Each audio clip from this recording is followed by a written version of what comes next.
First part में हमने देखा था कि ज़ीशियो उस कैंप को अपना नाम दे देता है और उसके बाद हमें कैपिटल का सीन दिखाते हैं जहां पर डिफरेंट कैंप्स आए हुए थे और वो अपनी परेड दिखा रहे थे। इन डिफरेंट कैंप्स को चेक करने के लिए वहां दो बड़े ऑफिसर्स मौजूद थे। एक तो था लो मिंग हाई और दूसरा था डिलिन। और हम जानते हैं कि इनकी आपस में बिल्कुल भी नहीं बनती है। जब वहां से ज़ीशियो का कैंप गुजरता है तो उनकी परेड इतनी अच्छी नहीं थी और वो एक दूसरे से टकरा कर नीचे भी गिर जाते हैं। ये देखकर लो मिंगहाई ज़ीशियो को डांटने लगता है कि ये किस टाइप के सोल्जर्स तुमने इकट्ठे किए हैं। लेकिन डिलिन वो ज़ीशियो का साथ देता है और लो मिंगहाई के खिलाफ बोलता है।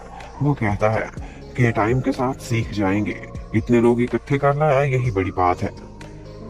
अब इतना थका देने वाला दिन गुजार कर जब ज़ीशियो घर पहुंचता है तो अर्निंग वहां मौजूद होती है और वो उससे मजाक करती है कि आज तुम्हारी वजह से लो मिंगहाई का ब्लड प्रेशर भी हाई हो गया था।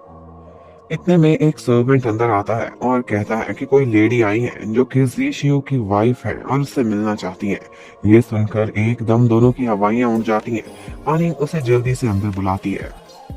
आनिंग बिल्कुल तैयार बैठी थी कि ज़ीशियो के अब बहुत कान खींचेगी।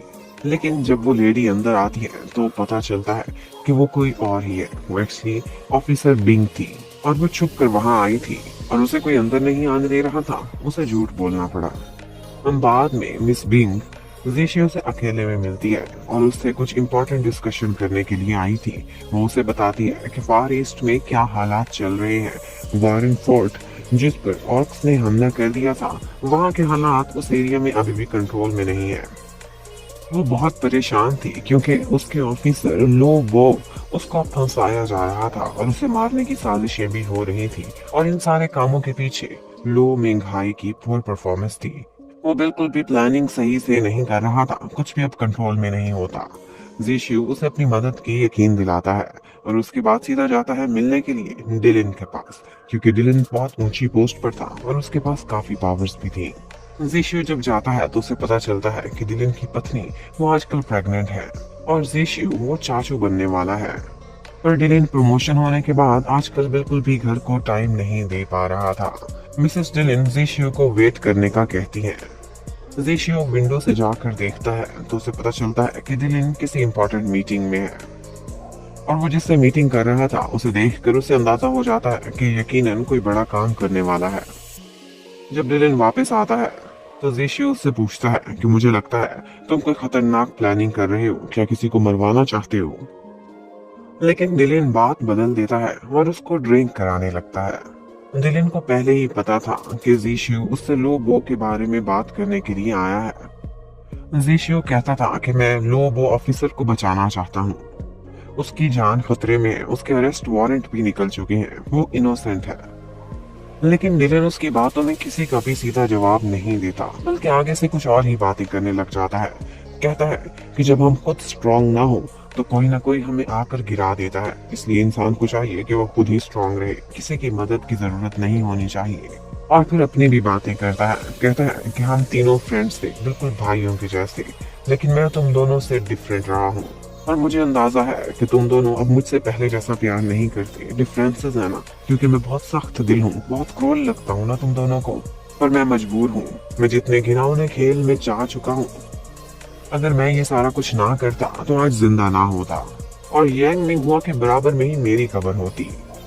इस पोजीशन पर पहुंचना आसान नहीं है। डिलिन को देखकर ऐसे लग रहा था कि जैसे वो बहुत स्ट्रेस में हो, डिप्रेशन में हो। वो बड़ी पोस्ट पर था और वहां पर बड़े बड़े फैसले लेना ही पड़ते हैं। वो ये भी कहता है कि जिस रास्ते पर मैं अब चल चुका हूँ, यहाँ से वापसी का कोई चांस नहीं है।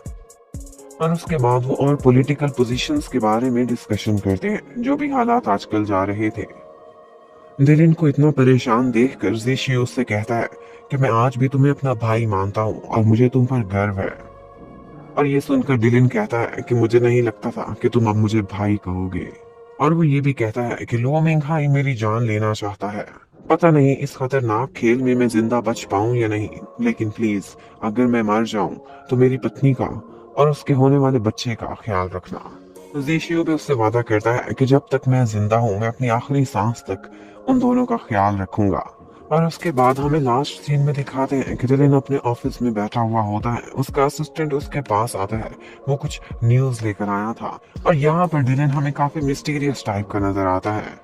वो ऐसे कह रहा था कि जैसे वो लोबो को जिंदा नहीं रखना चाहता, वो खुद ही उसके खिलाफ है। क्योंकि वो कहता है कि लोबो की जो हेल्प करना चाहता है वो मैं नहीं बल्कि लो मिंग हाय है। और यहीं पर ही ये पार्ट खत्म होता है। थैंक